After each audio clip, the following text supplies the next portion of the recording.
Joe Berry. Hi. Hello, Mayor Andy. Thank you for coming on my podcast. Thank you for inviting me. It's been a long time since you first spoke to me in the co-op. Yeah. How long ago was that? It was Before the last lockdown, before the second lockdown. Yeah. And then we wanted to do this. We waited till today because we wanted to do this in person because it's obviously quite an emotive story and quite a deep one.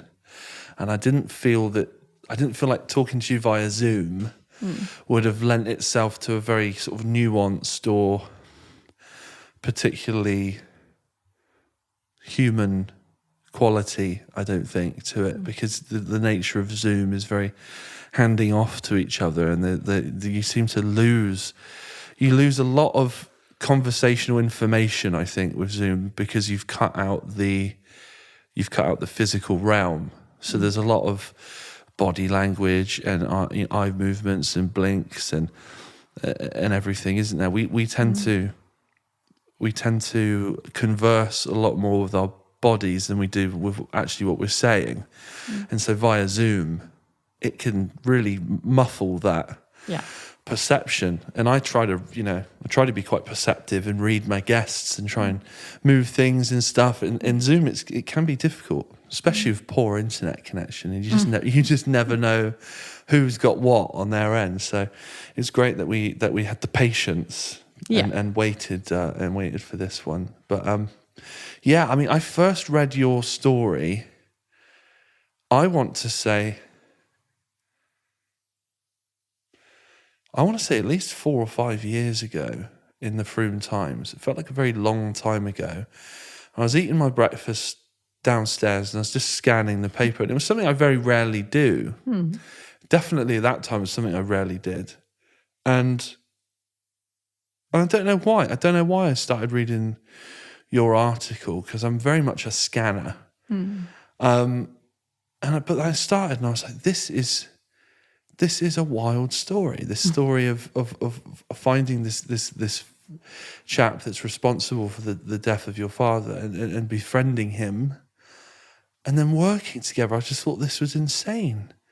And so I guess the seed of tonight was kind of sown then, because I think at the time I was doing radio like a rock show. But a part of me was like, I want to do this interview, but I didn't have a platform or a medium to do it in. So it kind of just got filed in my head as some kind of interesting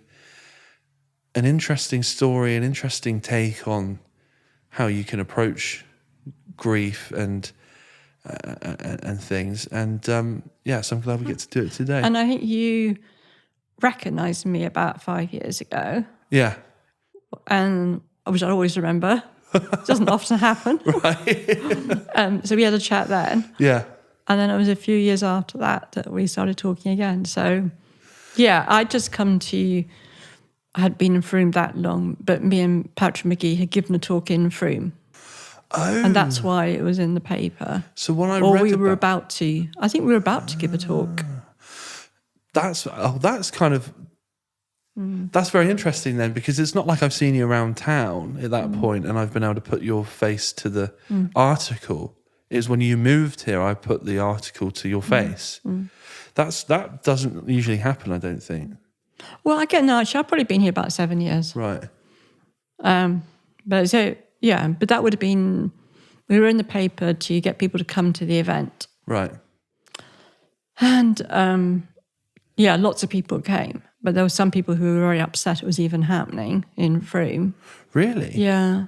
Well, because the military, some of the military really didn't like it. So what, ex-military guys or official military guys or?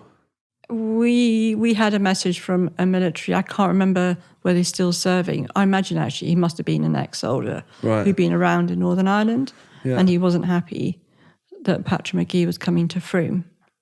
Interesting. So he's still a massively controversial figure. Definitely. Oh, definitely. Right. Okay. Even after all of his efforts to... Oh, yes, there's some places that it wouldn't be safe for him to go to in Northern Ireland. But then also there are places in England where he could be recognised. Right. And I mean, we're sort of talking about what's happening now, but we have given talks where there are people in the audience. Yeah. Usually from the military, but not always, who are like really angry he's there and they've just come to shout. Right. How do you handle that? How do you... Because do you have a form and a structure to these talks, or do you just go out there and ad-lib it and let it flow how it may that night? Oh, it's always ad-lib. Right. So you've got you're not singing off of some hymn sheet that suddenly gets a little jarred and taken off of... No. Right. No. Okay. So you've almost factored in the heckling and the abuse, I guess. Yeah, we have occasionally had security, but not very often. Okay. So it's it's difficult because anyone can ask any questions or respond. Right. But it's bedibs in a respectful way. Right. And how does Patrick deal with the more abusive or negative Comment. rhetoric that he receives? It depends. Sometimes he can himself feel defensive, which is understandable. And sometimes he's not at all defensive and he tries to have a conversation, or he, finds a way to speak about it, put it in context. So it depends. Right. I've also had people heckle me. Because, and that's it. Okay, that's very interesting, because I imagine that you have a lot of people that feel that they know how you should feel better than you. Oh, I've always had that, yeah. Right. So they feel that... Tell me a bit about that. In what kind of forms do you see that? When did that start? I got my first death threat in 85. That's a really strange sentence. No, 86. My first death threat. 86. Right. In 86. And I worked in a very public place in London, so anyone could have found me. Right. And there was a photograph of me in the Evening Standard that was around then. And I'm holding a copy of Khalil Gibran's The Prophet. I don't know if you know that book. What's the significance of this book? So this book is a beautifully spiritual book of like wisdom and non-violence, right? And forgiveness. And I'm holding this book because I'm working in a bookshop in a church in London. And the headline is something about daughter of victim forgives terrorist. It was a typical kind of Daily Mail headline. So it had absolutely no... Yeah, they're grabbing attention and they don't care how they get it. Yeah. It's not about... It's story. not really about, pushing or the depth. your... No, Yeah. wasn't at all. Anyway, after that, I got a very nice letter saying, we do not forgive.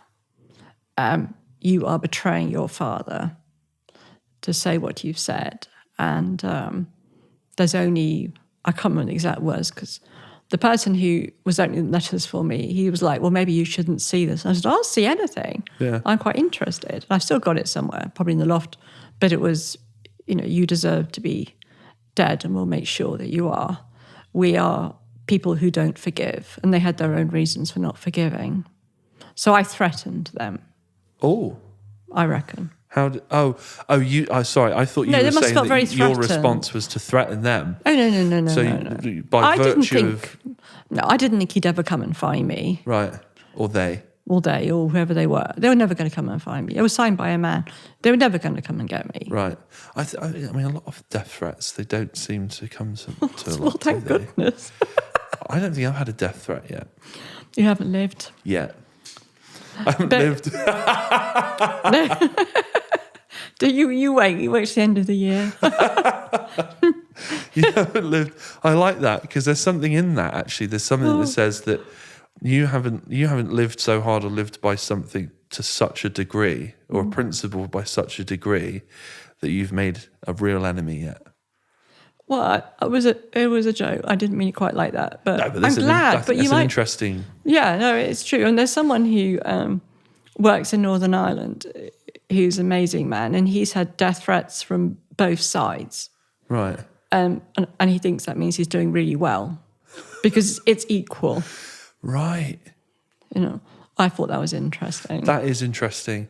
And I think that to a lesser extent, you have things like trolling, don't you, online and stuff these days, which is kind of, I guess, the death threat is a more serious troll, but it's essentially the grandfather of trolling, isn't it? In some ways. And a lot of people that do things like what we do, create things and are doing things and putting things out into the world, it's only when you start getting the comments that are trolling and you start getting a little bit of hate online, that is, a lot of people say that's the moment when actually you go, oh, we're doing something right. Because what you're doing is good enough to elicit an emotion of some kind from someone to the point where it goes from here to here to here to out here again. And that actually means that really you're doing something right because you're moving someone. It might not be in the way that you want, but it means that if they've had the impetus to or the drive to do that to you, then there's probably 100 more that really enjoyed that and really moved in a great way and just just ate it up and then didn't engage and moved on with what they were doing. So it's very interesting. You're my first death threat. Have you? Why? You should probably frame it. I've got to go in the loft and find it, and I might need help to get into my loft. So I'll help you. Okay. I'm so tall. I could probably open your loft hatch and just look around in there. I'd love to see it. Having told me how busy you are, I don't know when I'm going to book you. I've got time to find a death threat, Joe. Okay. So maybe we should rewind a little bit. I think that's a really good sort of like prelude to this whole story.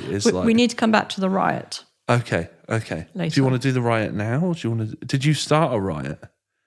No, but there was a riot where I was speaking, and I mean a serious riot. And it was, and it's a symptom it was in of East your Belfast. Oh, okay. Let's go into the riot now. Like Metallica, Guns N' Roses, they've been the cause of riots. I've never been actually, I don't think I've ever been in the presence of anyone knowingly that's caused a riot. So, well, I mean, I have to say, it wasn't my intention. No, that's what they all say. Particularly enjoy it.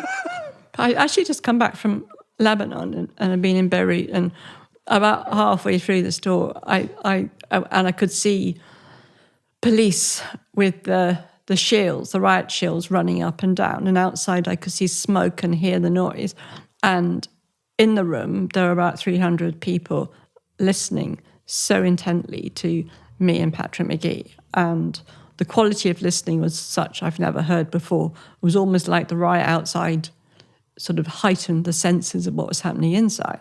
And at one point I said, I've just come back from Beirut, much more peaceful than here. Purely because I had to name it, because we couldn't it was just such a weird situation. And then someone asked a question, I was like, Joe, well, you say you're about listening and making sure people aren't demonized, why don't you go out and listen to them? And I'm like, well, I'd come back tomorrow and listen to them. But right now, they're not in a space to be listened to. Yeah. Like they're it's freezing outside. It was January. They've been there all day. They were in a frenzy. Yeah. And when people left, they tried to attack people and said, you deserve to be dead if you were in there. That was the extent of the anger. Right. And after it ended, people were told, don't clap. So they didn't know outside it finished. And I had maybe 1 minute to hug the people I knew, and I knew so many people. And then we were whisked away in an armed police car, an armed police van, to the hotels. Well, Patrick Magee to his house and me to the hotel. And I remember saying to Patrick Magee, when was the last time you were in an armed police van? And all the police laughed because they knew that he would have obviously been in one before. But then I'm back in my hotel, like 10 minutes after it's ended. And I just sat there, and then the messages started coming. Are you okay, Joe? I'm seeing it on the news. I was on Twitter. What's happened? And I was on my own in shock. And all the people who I wanted to speak to were there. And I was worried about them. But everyone did get back okay. And I did actually go back to Belfast about 4 days later with my middle daughter, who would have been about 17 then, and she was doing a project on the Brighton Bomb. And no, that one was on Belfast murals, because she was a photographer. And so she was doing it at university. And we went to the same place. This is called the Skiernos Centre in East Belfast. And when we went there, we actually met someone there who had been in the IRA, not Patrick Magee, because she doesn't want to meet him, which is fine, but someone else. I mean, we met there. So your daughter doesn't want to meet Patrick? No. Oh. No. Is this because of what he's done? She feels bad she hasn't got a grandfather. Interesting. So she doesn't want to meet him, but she wanted to meet other people. So she met a couple of other, really men I know who are really lovely. So she met them. Right. But it was so strange being back in the same place, and it was all peaceful. And the people who'd been outside rioting, some of them were older women, like my sort of age. Yeah. And they would have gone to Bible class the next day. I wouldn't have gone to Bible class, but they would have. So it was back to normal. Well, that's the beauty of church, isn't it? And they didn't recognise me. As you go and you wash away all the sins of the last 6 days and do it all over again. And I knew they wouldn't recognise me. Right. So I could go back there. But it was a very odd experience. Fascinating. I have to say. I'm very interested in that dynamic with your daughter now. Is Patrick aware of this animosity? Has he tried to reach out and build a bridge to your daughter? Well, I'm not sure it's animosity, but no, he hasn't, because that wouldn't be appropriate. Right. She would have to come to him. I mean, when she was 6. She was involved. I was making a documentary at that time. So I met Patrick Magee in 2000. So that's a very long time ago. Right. And then soon after we met, someone arrived with a camera to just make a video for a very small project in Belfast, never to go public. And when the person arrived with a camera, he was like, wow, this is amazing. The world needs to see this. So he started filming it with our permission. Right. And during that year of filming, I did share with my daughters what I was doing. Not so much the youngest one, because she'd been 4, but Iona was always curious and wanting to know everything. And also she would hear everything. So she got to know. And one day she arrived as I was going to Dublin, with her little pink Disney suitcase packed, and said, wait, I'm coming with you. I'm ready to go. I'm packed. And I looked at her and said, oh, okay. So you're coming? Yeah, I want to come. I've got a message for that man. I went, okay, you got a message. Well, I'm wondering if you can tell me the message and I can share it with him, because it's going to be quite difficult for you to come, and you've got friends coming. Inside thinking, there's no way you're coming. Right, yeah. But saying no would not be, the respectful thing to do at that point. Right. So she thought about it. She said, okay, I'll tell you, go and tell him that was a very bad thing he did to kill my granddad, Tony. So I said, okay, and I repeated the words. I said, right, I'm going to take those words and I'm going to share that with him. And at that point, she put down her pink suitcase and went off to play. And so I thought, right, off we go. And I actually shared the message on camera. Right. And it's one of those moments, which there are many, where Patrick Magee was really moved, really touched, because he'd moved from when he first met me, not thinking at all about his victims. He so demonized them, and he was cut off from any feelings about what he'd done. Right. And this is him feeling again. And now it's not just me. It's a generation. My daughters. Right. Yeah, the ripple effect. There's more. Yeah. He's robbed a little girl of her granddad. And granddads are so cool as well. They're the best thing. Yeah, I know. Anyway, so she had several messages that year, because that's who she is. And some of them were really moving messages. And so he always knew about her. Yeah. And I think over the years, she's just felt that she's not ready. She doesn't want to meet him. And she just misses her granddad, who she never met. And I think now they're my age. Well, they're older than I was, 2 of them, when it happened. Right. And they're now fiercely protective that I had to go through that. Right. And their mind actually quite young. Yeah. So 27 felt quite old at the time, but it's not really. And Thank you for saying that. Well, I'm 28. Okay, well, so you're same age as my middle daughter. So yeah, you can see the documentary. You can buy it on Amazon. I'm not suggesting people have to buy it, but they want to because it's quite a powerful in fact, it's an amazing documentary. Won an award, and it's yeah. So there's a couple of things from that. Is that one that from a very early age, it's quite clear that your daughter's quite a spirited young woman. Have you fostered that? Have you because it sounds like a lot of parents would have been like, don't be stupid, you're not coming with me, put that suitcase away. But it sounds like you said that wouldn't have been the respectful thing to do. So it sounds like the way that you approach communication with your kids is a very adult way of doing it and respecting that they're their own little sentient thing with their own minds. Yeah. So how have you developed that over the years? What's your approach to that sort of thing? Because that's quite a profound thing, really, isn't it? What she did. I think it's hugely profound. But no one's ever talked about it in terms of my parenting, so that's interesting. So a lot of the skills that I feel I have, which is to do with communication, emotional intelligence, like I was not born with it. I didn't grow up with it, none of it. I didn't have it when my dad was killed. But back in 92, I already had one daughter and maybe about to be pregnant. Yeah. And I knew that I didn't want to parent the way I'd been parented, which is not at all disrespectful to my own parents, but we didn't do emotions in my family, you know, and we weren't really allowed a voice, and I wanted to do it differently. And I happened to hear someone in a pub talking about a course they were just finishing on parenting. And it was one of those moments when I just knew I had to do it. Right. And not only did I do it, I then trained it in order to facilitate it. And it changed my life. It completely changed my life. It was a 13-week course, and there were elements in that of conflict transformation, listening, seeing the need behind the behavior, not labeling people. Right. And these days, there's many, many different methods of similar kind of things, from nonviolent communication. I know all sorts of parenting books like that. But at that time, it wasn't really around. And I knew I really had to immerse myself in it.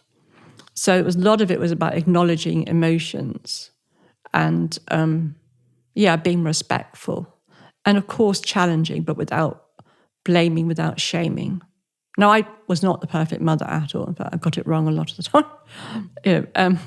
They keep on reminding me now, which is fine.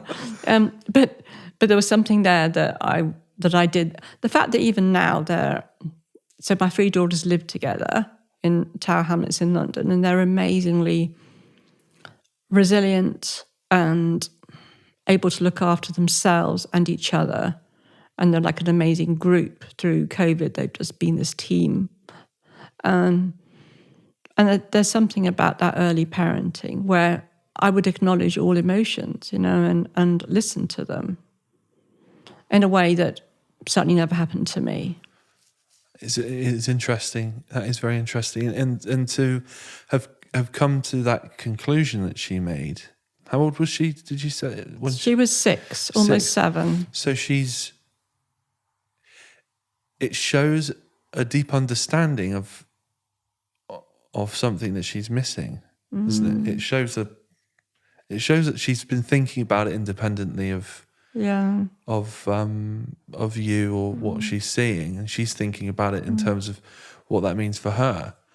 I think that's very powerful. That's a very big cognitive thought exercise, I guess, to understand the impact. It's almost 3D in a way, if that makes sense. And in fact, she said it was a very bad thing he did, not that he was a very bad man. Oh, yeah. I hadn't picked up on that. Interesting enough, when Patrick tells the story, he says that she said he was a very bad man. But I know that wasn't how it happened. I'm pretty sure it was what he did. And so that's how he took it. Right. That's fascinating. And it's interesting that you've spent a lot of your life talking about peace and forgiveness and working together and building these things. And I'm not saying you've failed, but I find it interesting that your daughters are unwilling to take that path, even though they've seen the great emotional cost that it's brought to you to arrive in the place that you're at, and it was your father, not theirs. I think that's very interesting. But again, I guess those parental skills and those things that you learn, you have to give them the space to have their own. It's their journey. Yeah, their own thing. It's their journey. You know, they never met my dad, so they have their journey, and it's different. It's different to mine. I mean, they support me. Yeah. And we're extremely close, as you can probably tell. But they're absolutely right for their own feelings. In fact, that's very, very important that they choose how they feel. Yeah. You know, and also that I don't think they feel it's like their battle. They've got their own issues in their lives that they're all facing, you know, and they're grappling with. So maybe it's just an area also they don't want to be involved in. It's interesting. Maybe we should because we started on the riots, didn't we? And we got back to that. Let's rewind. Tell me about your childhood, because I know. So your father was a Conservative MP. Yeah. Tony Berry. Yes. And or was it Anthony? Was it? Yeah, both. Okay. What I understand is that you were a bit of a hippie, free-spirited child at the time. Yeah. Tell me about your childhood being How did you hear that? Where'd you get that I've from? done a bit of research. How did you find that? Did a little bit of research, but not enough that I know everything, because I don't like to. Otherwise, I just feel like I'm leading people to the answers that I want. I like to keep enough mystery and curiosity so that I have a lot of fun when I do this. But you said, I think you said you were doing some travelling or something around that time, around Europe. So tell me about your childhood, and is that kind of hippie, free spirit stuff a reaction to being the daughter of a well-known Conservative politician? So being a hippie. Do you like the term hippie, or do you? Well, not? it's because it has two different. I think hippies are cool. I love. I got a Grateful Dead ring on. I love hippies. I've been to see Grateful Dead in New York. Yeah. Just tell me about that real quick. How was that? It was amazing. What year was that? I can't remember. In the 70s. Which venue? Fillmore? I think so.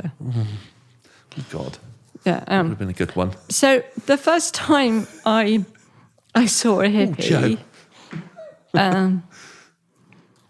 where I lived in London, I sort of got expelled from school when I was 15. Sort of, or did? Did, but okay, did. What did you do? Well, this is it. I never really knew. I was just a troublemaker. Okay. And very unhappy. I came back to London, and so the hippies were still happening. Carnaby Street was happening. High Street, Kensington was very different. It was all very different. And there was a whole squat quite near me, a whole terrace that was just a squat. And I can't tell you how immediate it was. As soon as I saw hippies, I was like, yeah, that's me. Oh. I was like, yeah, I belong. So it was an immediate affinity. Yeah. Was it when you saw them, or was it when they kind of brought you in to the fold a little bit? No, just saw them. And what did you see in that? Did you see a tribe in that? I saw a tribe. Like a new family? Yeah. Because you said you're very unhappy you've been expelled from school. This sounds very much like rebellion. But the values they had that I saw. Were they a stark contrast to your families? Because I don't want to stereotype and say he was a Conservative MP, so he must have been a very right-wing Conservative. I don't want to go down that. No, because he was very loving, very accepting. Yeah. And it's a very different kind of Tory to how they are now. Right. You know, that's why I've tried to dodge that. But there were, I had an amazing childhood in many ways, very, very privileged. But there was always part of me that felt like I didn't quite belong. Right. And I was always trying to find who wasn't in the room, if that makes sense. So I did some pretty awful things. I went to Downing Street for a cocktail party. I can't remember what year, right? With your dad?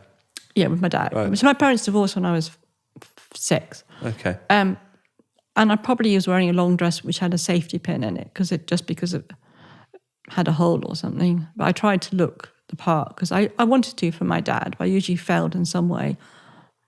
Anyway, when we were all ushered into this room, first of all, there was like kind of horrible little sandwiches and things to eat. And as we went to the room, I stayed behind and I started talking to all the people who were waiting there. And I said, do you prefer working for Labour or Conservative? What's it like working here now? And asking how they felt. And of course, I was told to hurry up and go into the other room by someone came to get me. So that was just the kind of person I was. Right? I just wanted to ask questions and I was curious. And very young, I remember asking my dad, I asked everyone what they voted for. And then I'd worked out there was more than one party. I must have been about 9. I was like, so where are the Labour voters? And then I kind of thought, oh, okay. But having said that, my dad did he was part of a bridge. He loved playing bridge card game, and he would always be playing with Labour people, Conservative. In a way, he did do lots of I call it cross community. It's not quite cross party work. Yeah. And a lot of Labour people really close to him. So this was politics of a different era then. Yeah. There's a little bit more. Yeah. Do you think there was a bit more nobility in it? Much more. And when we would go to Southgate, where he was MP, I didn't actually like going there very much because we'd have to wait. So I'd be about 8 or 9 because everywhere we walked from the car to where it was a fete or something, he'd be opening up and everyone would stop and ask him questions and he would be there for every person who had a problem. Right. He was that kind of person. Was he a front bencher? No, he was backbencher. Backbencher. So he was not hugely ambitious and so he was very caring. He was really caring. He'd do anything. I got myself into terrible trouble once in Greece and, he was just upset that I hadn't told him and hadn't asked him for help. Right. He found out from the Foreign Office I was in trouble. What kind of trouble did you get into? It was I was arrested for nudity. Look at all my secrets. What happened, Joe? I was just living in a cave on a beach. And he walked out one morning and went, and there was a new batch of tourists, were there? No tourists there. It was like a deserted beach. And the local great policeman came down because I think he wanted promotion. So he handcuffed himself to me and he owned me. It took us 2 days by little buses to get to the main town where I had a court case. And I was given 3 months in prison. But luckily For nudity? Yeah. Right. I was about 18. Okay. My daughters have not got into the sort of trouble I got into. Right. They don't even know half of it. I can't even tell you half of it, but... You can't tell me? No, because they don't know it. Oh, I see. That would be unfair, wouldn't it? Would be a bit unfair. And I'm not sure your listeners want to hear. Yes, they do. Why? They do. So what did your dad say about this? Conservative MP, his daughter's been arrested in Greece for nudity. It's quite ambiguous, that as well, like nudity. You just nude all the time? Or was it a case of public nudity at one point? Well, the policeman just came down and saw me at that moment. He didn't know how long I'd been nude. Oh, okay, so. right, I see. And he just was a deserted beach. Here's an arrest. Yeah. Oh, right. It wasn't upsetting anyone. Right, you just minding your own business, doing your thing. Living in a cave. Right. Living on the beach. Okay. Like you do sometimes. Like you do. So maybe I was rebelling. What was important for me, because eventually when I lived in India, was that so in India at the time, the sort of hippies were still around and there were all sorts of people living there from around the world, all with their reasons not to live in their own country. Right. And no one cared what your father did, where you came from. Okay. And I think there was part of me because all of theirs probably did very similar things, right? Probably not, actually. No. No, because some of them were there for like 10 years, making things to sell, living off the land. So it wasn't all, because I'd imagine it'd be quite a high proportion of people that are probably quite privileged, who are just trying to find their own way. Do you know what? There was a real mixture. Right. That's what I loved about it. So there were Israelis there who were escaping from being in the army. Lots of people rebelling, but all different. It was classless. Right. And everyone was accepted. So, one of my best friends came from a very difficult council estate. Right. And he was there for his own reasons. So we were all there for different reasons. But it was very much the global family. So you're all kind of refugees in a way of something, trying to find. That's what it's the hippie dream, isn't it? You find your commune, or. So what brought you to India? Was it a Beatles connection, Summer of Love, kind of like, because India was quite hip. Yeah. Right. When I was in Istanbul, and when you could still go overland to India. Right. And you could actually go through Afghanistan, could go through Iran, and there were buses going backwards and forwards, hippie buses. And I was in Istanbul, and I met some Danish people who had their bus, and they invited me to go with them. And I didn't have any money, so I said, I'm just going to wait, and I'll see if my mum will send me some. And she didn't. Which I can understand why. I mean, it was my money, but she wouldn't send it. Right. So they went off to Goa without me. But I remember thinking, I've got to get to India. I just knew I had to get to India. The first time I ever heard India was when my mum went there in a 2-seater plane when I was 6. So that was the first time I'd ever heard of India. But it always had a sort of magic to me. Yeah, I was and going then to say, what does it represent? What did India, because America to a lot of people represents something, doesn't it? Yeah.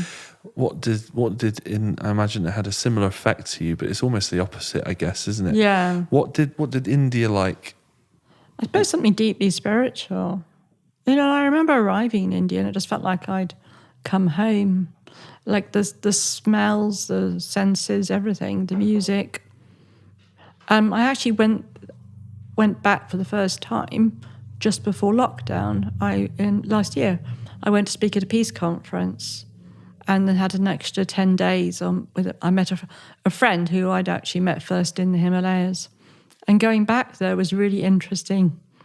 What part of India were you in? I was actually in the south, whilst before I was mainly in the north. Right. But it was really interesting remembering the person I had been. And the thing is, yes, I could spend so long there because of the privilege I came from, and it gave me space, though I lived there so cheaply. In those days, you just lived on dal and rice, made chapati. I mean, it was such a simple life. But I know if I hadn't had, especially that 2 years living in Himalayas, where I wrote poems or I thought about how I wanted my life to be, I dreamed. I also was recovering from a very abusive relationship, which started very young. So I was there to find myself. And if I hadn't had that time to build strength inside myself, I never would have dealt with my father being killed in the way I did. And so what did India teach you? Is it independence in a land where it's very foreign, isn't it, culturally, to where you're from? And I guess it was sort of put you to the test, I guess, a little bit. You have to rely on yourself completely in the moment. I know you're saying that you were messaging your mother for more funds, etc. But in that moment when she says to you, "No, I'm not sending you any more money," you have to think, and you have to rely on your wits, don't you, and your street smarts, I guess. Powerful experience that must have been. Well, that was before I went to India, and then I came back to England. I was about 18, went to university, and then I went to India after university, and that was a very different experience. It gave me a sense of freedom to be myself, and a lot of people find India very, very challenging. But every day I was there, I just felt really alive. Why do they find it challenging? Is it because of... Well, because nothing really works like it does in the West. You Right. know, like if you're a control freak, if you want things a certain way, Yeah. it's all a little bit kind of different. A neurotic nightmare. Yeah, but I loved it. Amazing. So when I'm trying to get this round to the day that you find out. How do we apply some context to the Brighton Bomb? Where are you in your life at this point? So you've done your travelling, you've been to India. Yeah. You're doing the hippie. I've come back home. I mean, the hippie thing sort of did turn more into a spiritual thing as well. I lived with the Tibetan people and thought a lot about what does peace mean. Now, what does peace mean? Well, it's changed. I was very idealistic in those days. Do you know what's really embarrassing? Somewhere in the loft, which you are going to help me find, is an essay that I wrote for a competition in 1980 or something. And it was, what's the relevance, Gandhi's views of nonviolence on London today? On London? That's very specific, isn't it? Yeah, it was for a Time Out competition. Right. And of course I didn't win. It is really embarrassing. I have reread it and I'm like, oh no, a load of absolute nonsense. But that's really important because that's a document which that's a marker in time, isn't it? And that then allows you, when you read this now, with all of your wisdom and experience, to look back and say, look how far I've come, or look what I've distilled from my journey on this particular subject. So it might be a little embarrassing to look at it now, but objectively, it's really important. And it was amazing I wrote it. Right. It was amazing. I'm not a writer. I'm certainly not academic. In fact, I actually sat down and had the discipline to write an essay, and it's quite long. Yeah. Shows how committed I was to really thinking about non-violence. Okay. And if there had been in those days peace studies, I would have done it. Right. But we didn't have anything like that. We might have had war studies that did not interest me. Right. But there was nothing about peace. Yeah, interesting if you were to study peace studies and war studies at the same time. I imagine that would be quite conflicting in many ways. So what was your takeaway when you read your old document on peace? What was it that you saw? What was the flaws in your ideology of old that you would, if I was younger Joe sat here and you were reading and younger Joe passes you this piece on peace, and you sit there and you go, I've been through it with my red pen, younger Joe. I've read through it. This is what you're going to learn. This is where are we with that? Well, young Jo had not gone through the trauma of losing her dad in a terrorist attack and did not know about that kind of feeling and that kind of trauma, did not know about the real world where people got killed, and was living in a little bit of an idealistic world, right? Not so in touch with emotions, certainly not in touch with rage. Right. Oh, that's really interesting. Yeah. So it was... Not so grounded as I am now. So it's an ideology that had not yet been put to the test. It had not yet had to be applied. Like the way you put it. But yeah, it's true. So it's could be more of a living document. I mean, it's going to be in my book because it's part of my story. Right. And when people ask, well, how come you could so quickly bring something positive and want to understand those who killed your father, which was only 2 days afterwards. And in my book, I need to explain the person I had been before. Yeah. And that essay is part of it. Do you think that being so quick to find the reasoning behind it was a way of... Was it a way of dealing with grief, or was it an actual intellectual pursuit? Or was it just a knee-jerky reaction to like, maybe if I understand this, it won't hurt anymore, or I won't have to deal with the pain? It was more than that. It was actually, who am I now? Oh. because the me no longer existed that I had been. This very idealistic, spiritual, slightly floaty person couldn't exist. It was like I was on a mountaintop meditating, and I come down the mountain into the mire, and I didn't know how to be in that place. I'd start again. And so that was why. So it was actually about survival. It wasn't just about dealing with the pain. It was about how I could continue. And I saw it as a choice. Right. Whether I did that or not. And do you think your path of spiritualism leading up to that day had set you up and grounded you sufficiently to not be completely broken by? Yeah, definitely. Did you feel that was there a conversation within yourself where you were like, okay, what have we learned? It's time to put this into practice. Yeah, I had some thoughts in my head about it, which is almost like, okay, this is what all this is about. Right. Now I'm beginning, and I'm not equipped. Right. You know, even though I made a commitment to bring something positive, I did not know the how. And I knew I didn't know the how. But that was okay, because I absolutely trusted. And I think trust was something that I learned in India. Don't quite know how, but the sense that somehow I could trust in life, even though life had just thrown me this appalling thing of my dad being killed. But even with that, I could trust. So you had a feeling that if you just keep going, it will find a way of working out in the end. That's really powerful. That's really powerful. So I guess you felt a bit stateless for a bit. Tell me about the rage, because that's the opposite of everything that you'd been practicing. And it's not just that I've stubbed my toe rage, is it? Or I don't know. I've never experienced it, but it must be an anger from a place so deep and so genetic in a way that it must be quite scary to as the host to entertain it. Yeah, and it wasn't there at the beginning. So, I mean, the first few weeks are, there's a numbness, there's a shock.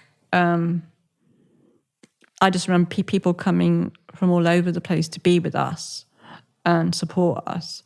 And then we had to support those people that came. And then the funeral's over and everyone's going back to their normal lives, but I didn't have a life to go back to. Right. And because actually I hadn't told you, I was about to go to Africa 2 days after my dad had been killed. What were you going to do in Africa? Well, I'd been in the African village in Holland Park. It was a music summer. It was extraordinary. And I'd spent a lot of time, and I'd been invited to go and visit some of the communities. So I was off on another adventure. So I owned my own flat and I'd let it. And that was going to be the way I was going to travel for a few months. Right. And so I even said goodbye to my dad. And about 2 weeks after, I was living with my sister, and I thought I need my home back. So I went back to the flat, and the South African couple who were there. And I said, look, I'm really sorry, but I know you got a lease, but can I have my home back because my father's been killed? And they said, no, you can't. You've signed it. So they had you legally. Yeah. And okay. I never wanted them to be the ones who were going to let it, because I had someone else, and somehow they persuaded me. And I remember getting into my car, and at that moment, it was the first time the pain just became overwhelming. And I cried and felt such desperation that I didn't know what to do with it, that level of pain. And so I found the will, I don't know how, to squash it, because I couldn't feel it. I couldn't do it. Right. And there was no one at that time saying, oh, Joe, you might need some help. There was no emotional support, nothing. Had therapy and counselling and Nothing. mental health not developed enough wasn't a mainstream No. option like it is now? Nothing. Wow. And so I didn't know how to feel. I didn't know what to do with those feelings. So I squashed them. And I stopped crying. I went to see a friend who was going to lend me actually, it would have been just before the funeral. So the funeral was about 3 weeks after, so it's quite early days. She was going to lend me a jacket or a dress or something. And she never knew what I'd just been through. Didn't tell her. I didn't tell anyone. And so there's a cost to bearing that amount of emotion and trauma. Obviously, I didn't know. I won't talk about the cost because I don't need to. But anyway, it stayed buried a long time.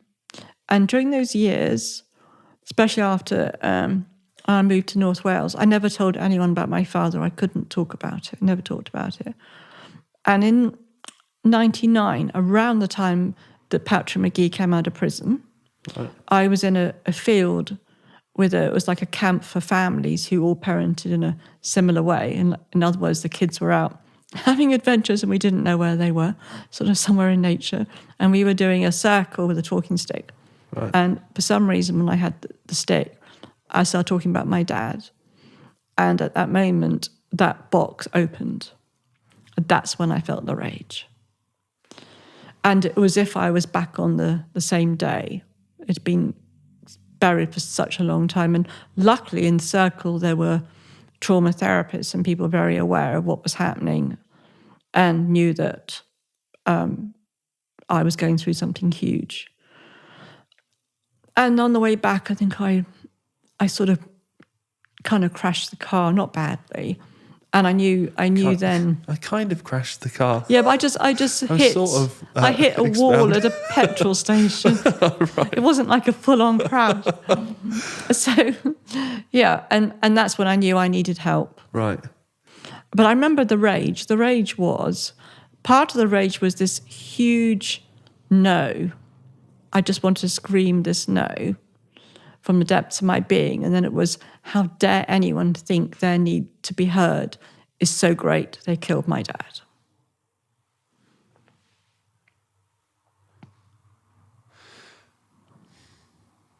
I can't imagine it. I'm trying to think about it. Does revenge ever come into it? No. Interesting. Because I think I would go straight to revenge. I'd go straight to cold revenge, I think. There. Okay. And what do you think it was that brought that out of you on that particular day? Because you seem to have done such a... I don't know, it sounds weird saying you did a great job of repressing it. I did. It's not... You did do a great job, even though it was ultimately a very unhealthy thing to do, but you're very good at doing that, I guess, for that time. Led to terrible things happening. But I think I was ready. Right. I was ready to... Do you feel safety in that circle? There was safety in that circle. My youngest daughter was 3. I was ready.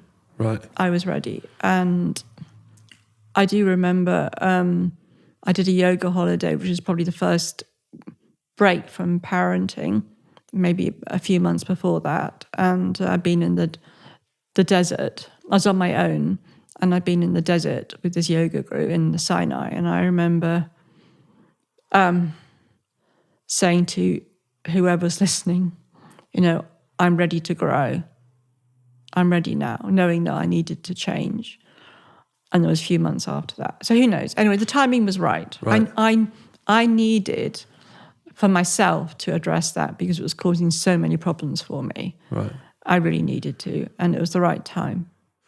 And it was interesting what you said earlier when you said that how dare anyone's need to be heard be so great that they killed my father. Is that what you said? Yeah, that's exactly it. Tell me why your father was killed. So he was killed in a very famous terrorist attack, the Brighton Bomb. Devastating thing. 1984? Conservative Party conference. So I guess this was they were trying to just take out the entire establishment. Yeah, my dad wasn't targeted, it was the whole lot. Right. I mean, at that time, the Conservative government were hated by a lot of people. There were people in England who cheered when it happened. Right. I met them. I met people who said they cheered. So, it was the whole government were targeted. And the hotel was as they stayed in several hotels, but the Grand Hotel was like the hotel. Right. And my dad had only gone there because the people who'd been there, who were quite well-known ministers, had left suddenly. And so my dad was given the spare room. Like, he shouldn't have moved. He shouldn't have been there. But he was. And my stepmother, who was injured. And so the conflict, I mean, I was aware of the conflict in Northern Ireland. I mean, as a child, as a teenager, there were bomb scares. Quite often bombs did go off in London. But I always thought I felt safe. I did live in peacetime, definitely. I've met lots of people I know now who part of their childhood was having to look under the car in the morning to see if there's a bomb. Right. That's just how they grew up. Do they still do that now? No. Imagine it's quite a hard habit to break, isn't it? Well, I know, yeah. Yeah, there's probably... Yeah, because people I'd really struggle to stop doing that. It's interesting how people who lived in the conflict normalise things that, like, if you didn't live there, you just wouldn't think about it. And they just normalised it. And it's only when they meet people in England and go, oh, so you don't do that? No, we don't do that. Okay. And I grew up with the Vietnam, appalling scenarios in Vietnam, and then Northern Ireland. The thing with Vietnam is that they put a lot of the really graphic stuff on the TV, didn't they? And that was kind of one of the first wars where live TV or very very efficient news broadcasting was being beamed into people's homes, and everyone had a TV set by that point. And that really swayed the US public opinion on the war, because they were seeing their boys getting cut up and mowed down for they couldn't figure out why. So it's very interesting. That's a very interesting war, I think, to have lived through and to have watched unfold, because now things are very much censored. But I've spoken to people before who've told me that the stuff coming out of Vietnam, it was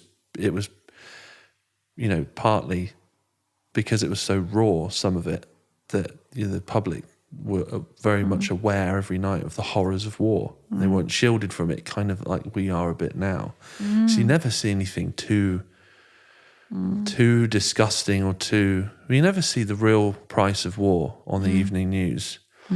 But with Vietnam, I think that was present, and that changed the public opinion of support of the war, I think. That's interesting. Well, I remember very graphic scenes as a child. I can't imagine we were allowed to watch it, but I do remember it. That's probably normalised as well. Yeah. And then Northern Ireland. But I do remember when the hunger strikers started dying, and I felt very strongly that they should be listened to.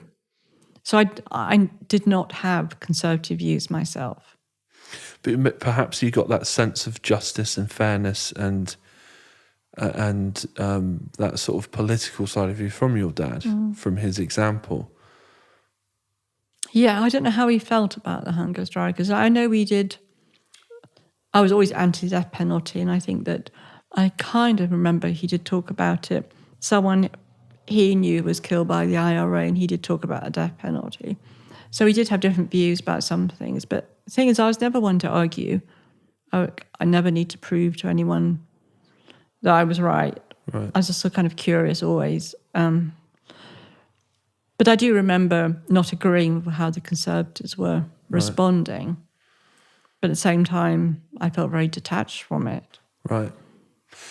And so after you've had the talking circle moment, and you've crashed the car and you've gone, all right, Joe, let's do something about this now. We're ready. there's a point in time where you're sat in a room with Patrick Magee and you finally have a chance to say something to him. I'm very curious about that. Curious about what happens after that, but I'm curious about how you get there. How do you go about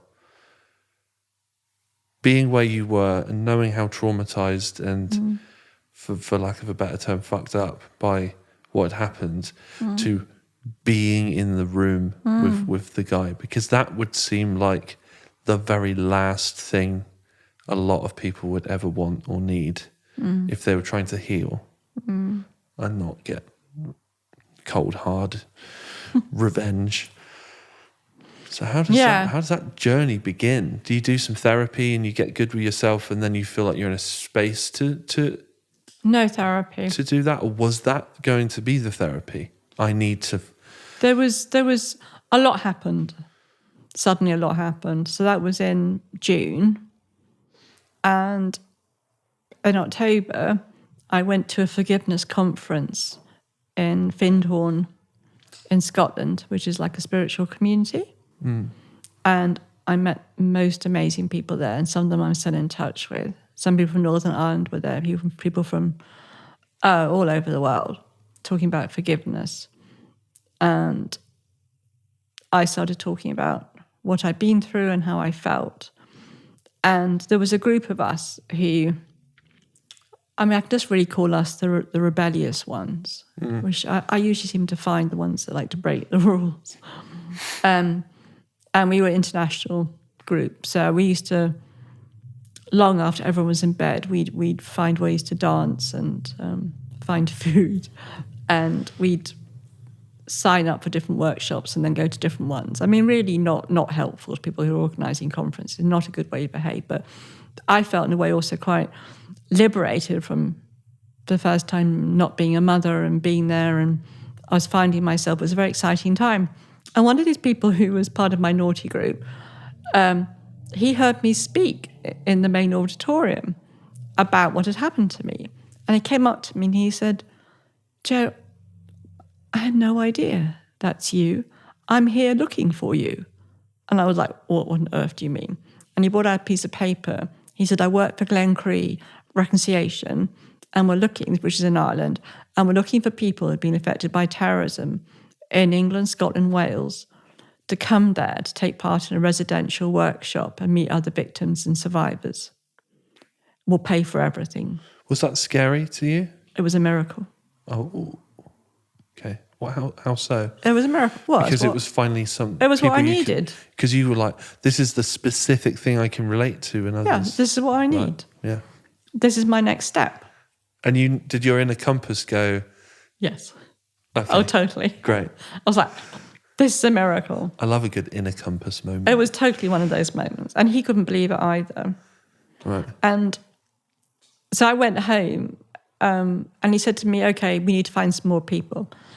So there's a book called Lost Lives, which is everyone who's been killed in the conflict. And I spend the next few weeks going through it, reading, finding everyone in the UK and then finding their address and writing to them, because this is before email. And I can't tell you the feeling I had about doing this. It was like, wow, this is so important. I'm alive. I need this. It was amazing. So time. It wasn't a grind. It wasn't frustrating. You were like, this is now my purpose. Yeah. This is what I have to do. Yeah. Yeah. I love it. So, I'd have the kids doing things around me and I'd be there with my book and go, I just need to do this. And then I went there in January and I arrived there and it's a beautiful place in the Wicklow Mountains. And I walked in the room and there's 12 people and I know that I am safe. No one's going to say to me, "Oh, Jo, surely you've let go by now," or Did people say that to you? Yeah. You had that? Oh, yeah, or tell me to stop talking. These people are not going to be scared of my pain. Right. Because we all have it. I could feel it. That's an interesting thing, isn't it? It's how people react when you're, I'm going to say bullshit, but it's not bullshit, but when your bullshit puts them out in some way. Yeah. And it's like some sort of like weird selfish deflection, isn't it? Yeah. People are weird. Yeah. So sorry, yeah, carry A lot on. of people find it hard to deal with feelings, I think. Right, okay. That's what it is. And, you know, I'll never forget all those people. They were amazing. They were parents whose sons had been killed because they'd been in the British Army. There was Colin Parry, who lost his son in the Warrington Bomb, which is quite a well-known... He's created a peace centre. They were an amazing group. And all that emotion that was still there, I kept on letting more of it out in different ways. And we never slept. We stayed up all night. All of us, I think, were the same. It was too important to go to sleep. And we laughed a lot outside the workshops. Lots of laughter, a lot of drinking. I don't think I drank. No, I didn't drink. And it was a releasing, and for me, massively transformational. Yeah. I kept on finding these parts of me that I'd left behind that needed to be listened to, addressed, acknowledged, and then let them go. Right. And I went many, many weekends. Catharsis. Yeah. That's amazing. And when these old parts of you go, they must leave behind them new revealed parts, right? Yeah. So how do you? It was they tricky. need development. Yeah, it was a tricky time. Right. So at the same time that you've got this release, you've got another mission going on at the same time. So you're having to juggle this. Yeah. Because your sense of self is changing, I guess, isn't it? I'm beginning to trust myself again. Right. And find myself. And that self needed to contribute to the post-conflict healing and reconciliation. And I did meet other people who were in the IRA during that year, but the one I really wanted to meet and build that bridge was Patrick Magee. And I'd written a poem for him in the summer. And I was ready. Well, ready, I'm not sure that's the right word, but I was like, I wanted to do it. Right. Yeah. So I actually met him in November of that year. So it was a very transformational year. But before we get to that, when was the first time his name was mentioned in terms of like, because it has to come through someone, doesn't it? Oh, I know him, or oh, speak to this so and so. When was the first time that you had a moment when you were like, he's real? And he's out there, and he's 2-3 degrees of separation away from me. So when he came out of prison, that's the first time I saw him. I didn't know he was coming out of prison. I saw that on the headlines. Right. And because at that time he was the most sort of demonized terrorist we had. The whole world's press was there when he came out of prison. Right. Which was a shock. And I felt anger then as well. That he was released. And he was free. Right. And my dad could never come back. But then I was thinking, well, this is for peace, so, I'll let that go. And then as you do, just let that go. I have to. And then when I met these other guys who were in the IRA, so we had a weekend at the same place. And there were these four men from the IRA who, they couldn't get rid of me. And everywhere they went for a walk. I'd go, can I join you? And it wasn't to talk about history or politics. I just felt I had to be with them because these are people who would have supported the bombing of the hotel. And I just wanted to understand them and see them and feel them and see them as human beings. And they all knew him. So that's quite a close connection. Right. And did they say, we're not sure we want to introduce you, or he doesn't want to know? Oh, they said they'd make the introduction, one of them. Interesting. How long did it take you until you were like, oh, this is what I want to do? Oh, I asked them to do it. Right. Did you have to build up to that, or? Just spontaneous. Okay. All right. So you've put that feeler out there. Yeah. You put the feeler out. All the time I was doing it. Right. And that was your mission. And so tell me about when you met him. Tell me about the scenario, the setup, what you're feeling. Is there a moment where you were like, what am I doing?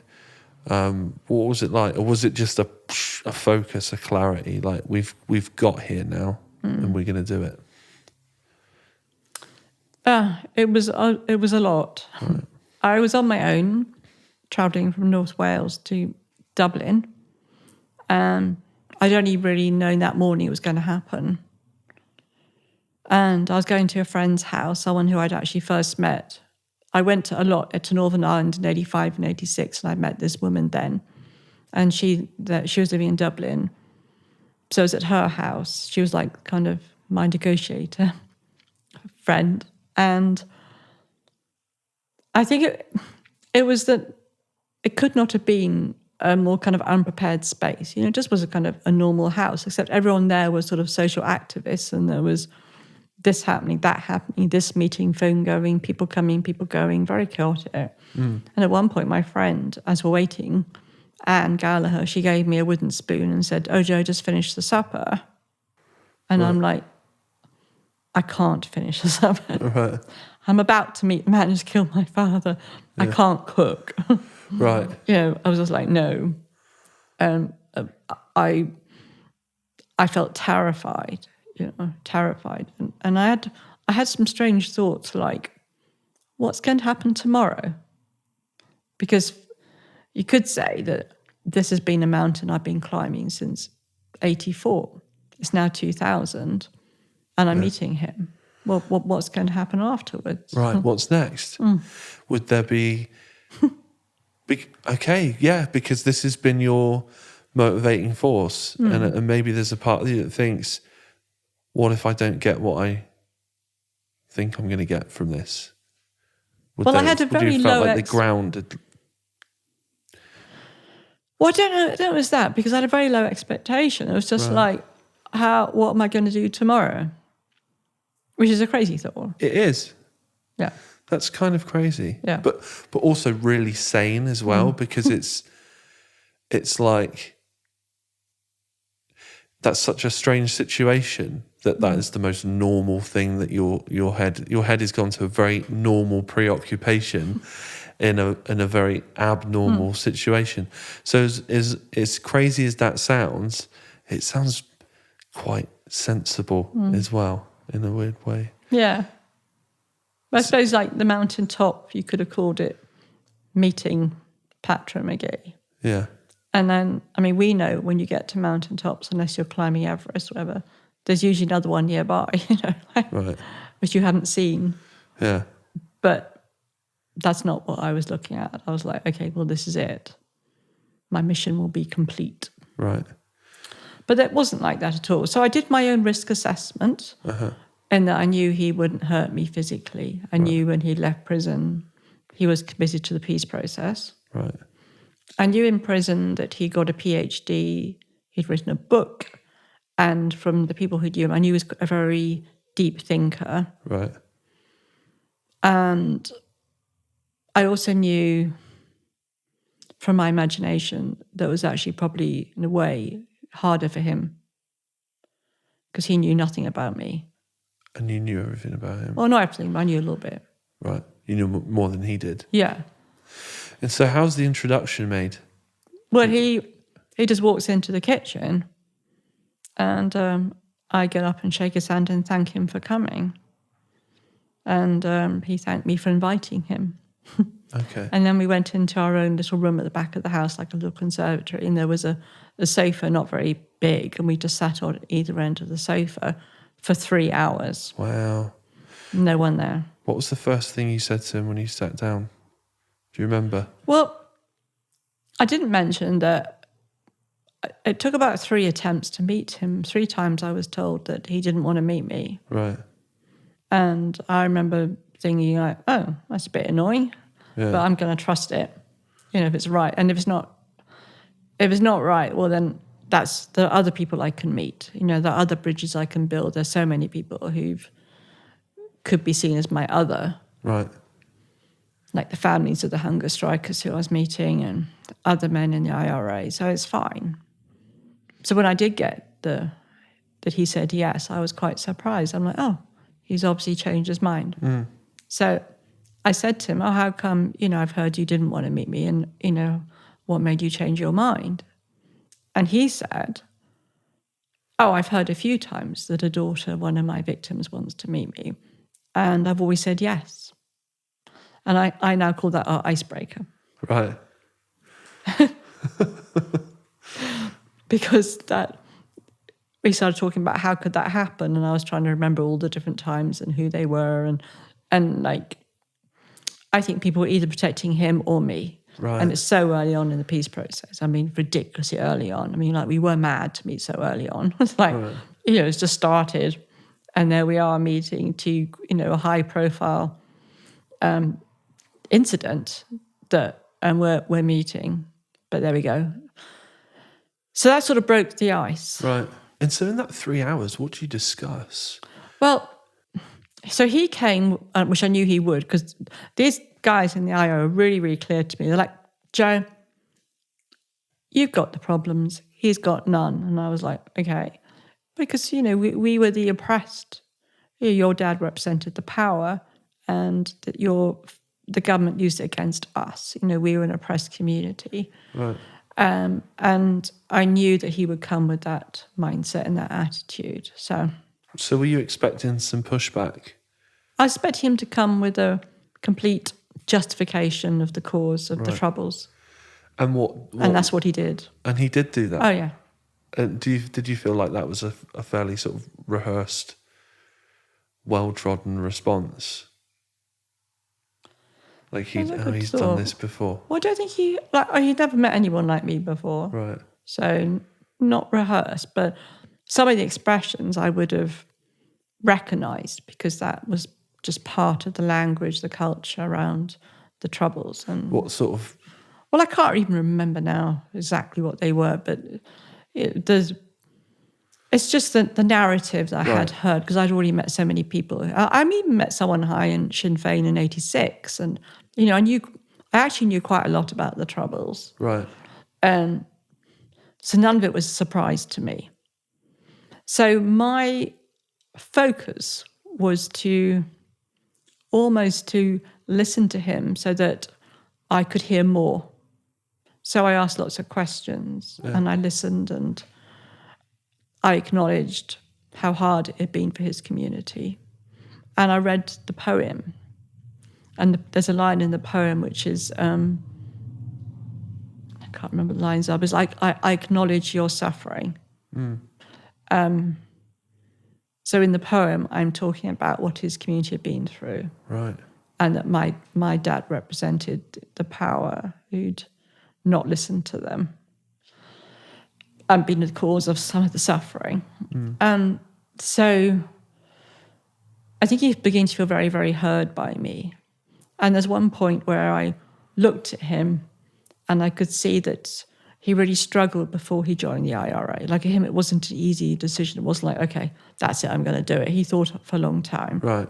As you said, he's a deep thinker. Yeah, and he himself was into nonviolence. He was a follower of Martin Luther King when he was 15, and in a similar way, a bit of a rebel and thinking about things. So he'd made quite a big change. And the reason why was he was responding to his community. He wanted to protect his community. Now, I personally don't think violence ever works to protect a community, but that's not the point. At that moment, I could see that he cared for his community. So as soon as I see he cares, then he's no longer this faceless enemy. Right. This man is being completely demonized by the media and the press. He's a human being with his humanity. And I thought, well, that's what I need. I can go now. No one will ever know I've done this. Right. It's private. I need never meet him again. Yeah. Because he's justifying killing my father, and that's really hard. Right. But I got what I need from this. I'll go. Right. And that's when he stopped talking and he looked at me and he said, I've never met anyone like you before, so open and so much dignity. Can I hear your anger and your pain? I don't know who I am anymore. And that's when he took off his political hat and started becoming vulnerable. And the actual tone of his voice changed. And he started talking about my dad. And so I stayed. I stayed because I was really scared because I knew this was a whole new journey starting. Right. And you didn't expect that? No. Right. I had no idea where this was going to take me. So that was scary. But I also embraced it because this seemed like something very worthwhile. Yeah.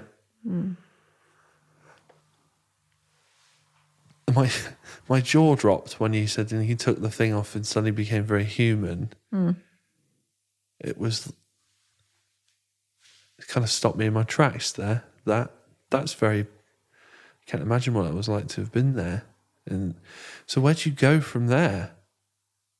Because you lay out your pain and tell him everything, which is, I guess, like the ultimate catharsis, isn't it? Well, I didn't do that. Oh. Not then. No. Not then. No. So he gave the opportunity to do it, and you weren't ready to do it. I wasn't ready to do that. Right. You know, it was no. We talked a lot about my father, and he was asking questions, and I knew from a conversation I'd had with someone else who'd been in the IRA that he never would have thought of his victims. Like, that's no surprise to me. Right. You know, when he planted that bomb, he was not seeing anyone in the hotel. You know, that was very far from his mind. He's just thinking, is the bomb going to go off? Well, that's part of this sort of stuff, isn't it? Is you dehumanize the enemy. And that's part of the psychological trick of being able to sort of carry out these things, isn't it? Exactly. Yeah, but I mean, I learned it the hard way by asking an ex-IRA guy, whether he ever thought of his victims at the first time I met him. And he said, well, why would I? And I was like, oh, okay. Take that question back. Right. What did you have for tea? Let's start there. You know, because that's the nature of it, you know. So I already knew that. And is that an old school IRA response? What? That they would all kind of give, and there actually be another answer to that question that maybe you'd get further down the road? Or is it? I think it depends. They have to do the emotional work. Right. I mean, there's been a whole lot of suicides with ex-prisoners, and, you know, do they get to that point? I don't know. It's hard, the recovery back from being a combatant in a conflict or terrorist, whatever you want to call it. Yeah. It's not an easy way back. So I don't know. I think for me, the important part of the next half of the conversation was he's now seeing my dad as a human being. Right. And he wants to know the kind of man he'd killed. I see. Yeah, and he wanted to know how it impacted me. So it's a very different kind of conversation. And from there, ultimately, you end up. Now, I use the word friends. What would you class yourselves as? You spent a lot of time together, collaborating. I've seen some footage of you doing talks, and there are moments where he still will say on stage, "I'm sorry, Joe. I know you hate it when I say this, or I know that when I say this, you find it upsetting, but I'm going to say it anyway." So there does seem to be.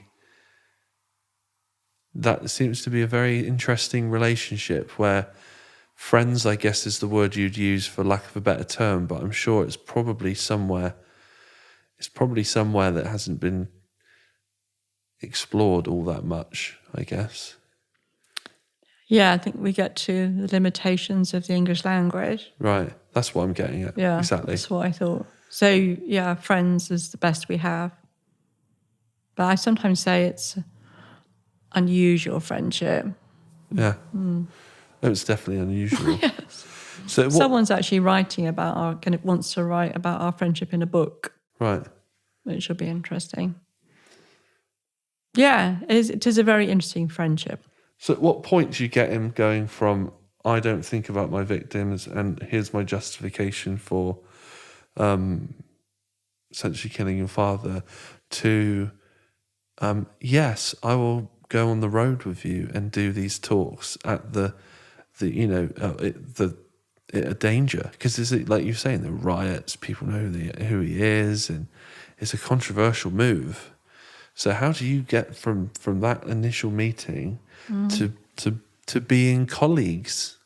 I I think it all comes from that moment. He says he was disarmed by my empathy. Right. And if I'd gone in there arguing with him, he wouldn't have changed. Right. But he was disarmed. And then he started on his journey. And after that first meeting, he went to a library to try and find a book about what do you feel when you meet the daughter of someone you killed, because he didn't know what to do with his feelings. Yeah.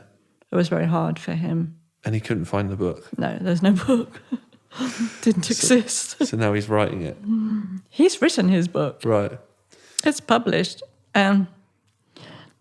So for him, I now know that he just wanted to have the second meeting, and so did I. I felt a similar way. We started something, it wasn't finished, and the only person who'd understand would be him, and he thought me. So it was a very unusual time. It was very intense. So it's a sort of a weird symbiotic healing. Yeah. Where you then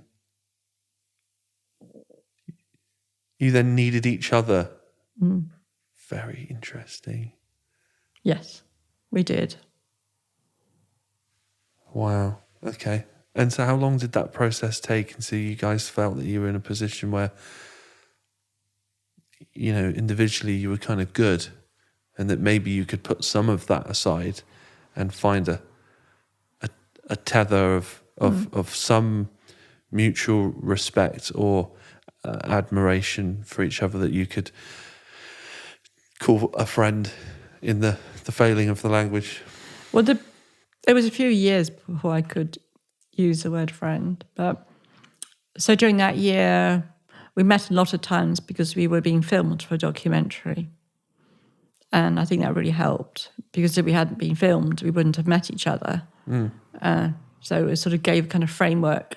And then outside the filming, we also spent a lot of time together listening and talking and about all sorts of things.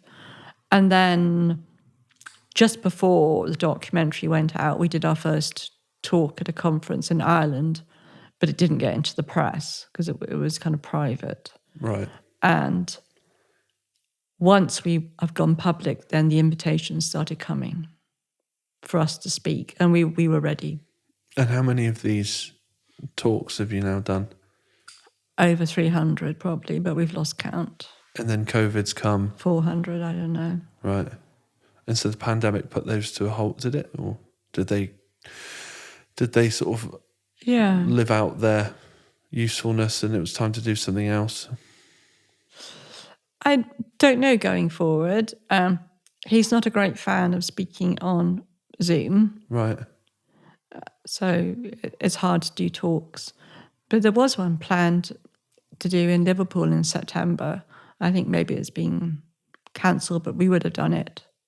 You know, and there's an organisation that's making a little documentary about us, which will be used as a kind of teaching aid for people to use around the world in terms of conflict transformation.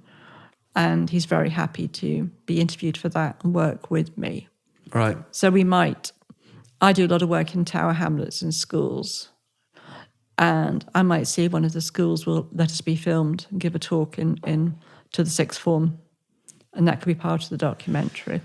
But yes, I mean, he would still speak with me if we were asked to do something together. I mean, I mainly do things on my own. Right. But if we were both asked, I'd say yes. And I think he would too. Right. So it's not finished. It's not finished. And do you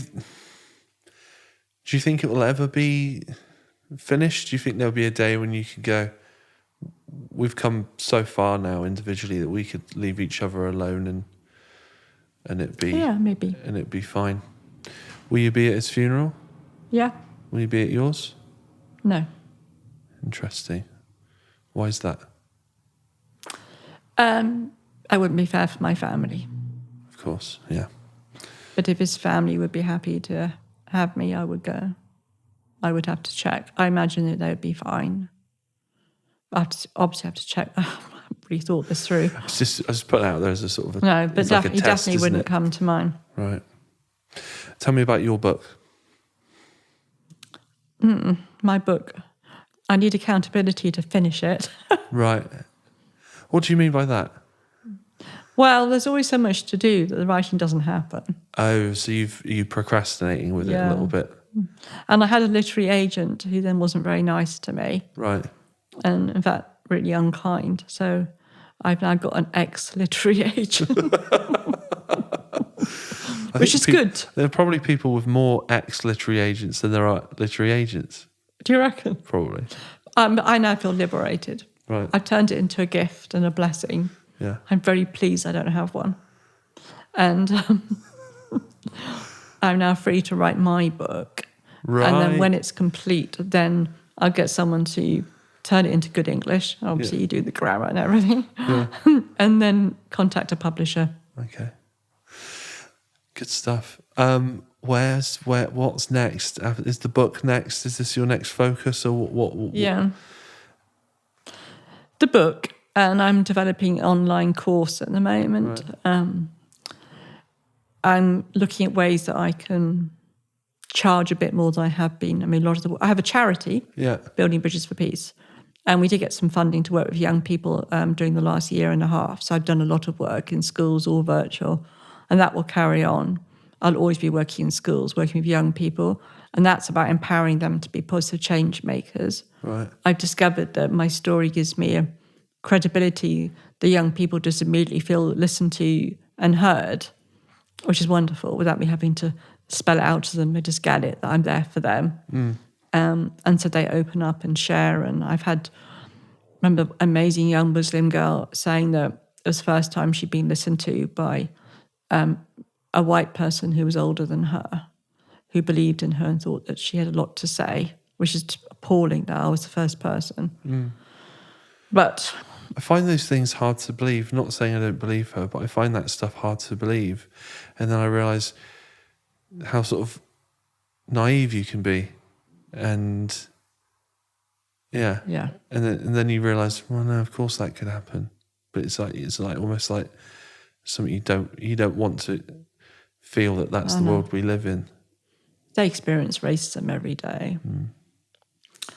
So I love working with the young people, and I've been invited to go back to South Korea in November or October for a peace conference. Whether it'll be in person yet, I don't know.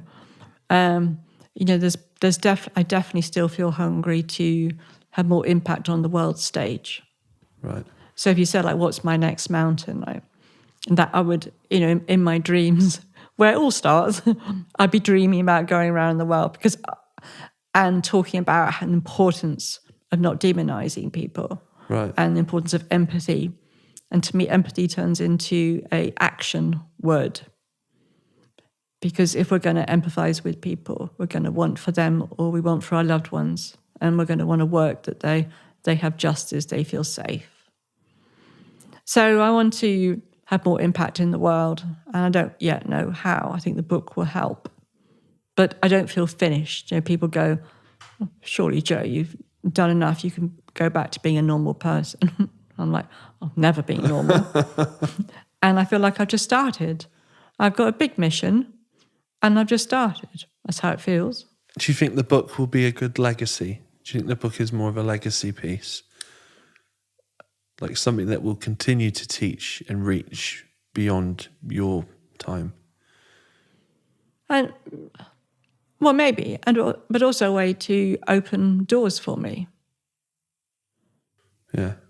But maybe also that as well. But yeah. That might be a nice byproduct of it. Yeah, I hadn't thought of that. And do you ever ask yourself do you think your dad would be proud of you for what you've done? Because you're kind of sort of doing a similar thing of what he was doing, just different. There's some parallels with your lives, isn't there? Because a lot of what you're doing is very political in many ways.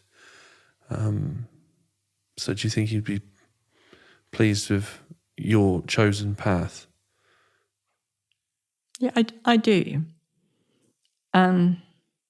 Before he died, we had an amazing conversation where he'd been to Burundi and Rwanda with the government, and he'd had some experiences there which took him so far out of his comfort zone.